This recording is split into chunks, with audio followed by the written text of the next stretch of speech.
Assalamu alaikum jama'a garin Maradi da kewaye.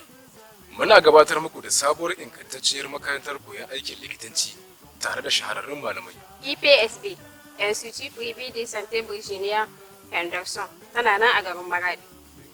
Wannan makaranta tana sanar da uwayen yara da su garzayo da sauri domin saka 'ya'yansu don samun ingantaccen karatun likitanci. Tare da ƙwararrun malamai da suka yi fice wajen koyarwa domin goben 'ya'yanku. Sannan wannan makaranta tana da azuzuwan koyarwa kamar haka, tun daga masu FAPD, certificate kenan. Da masu BAPC, masu diplom kenan, har da ma wayanda ba su da diplom, masu nivo tourism.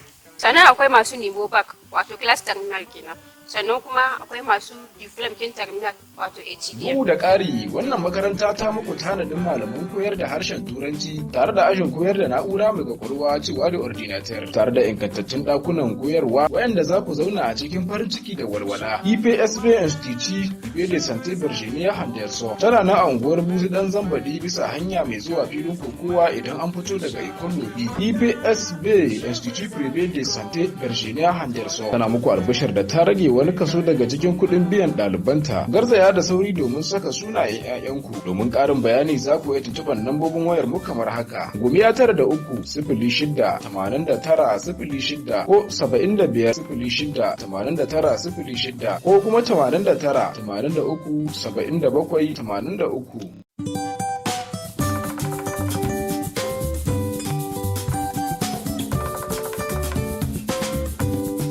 Chaque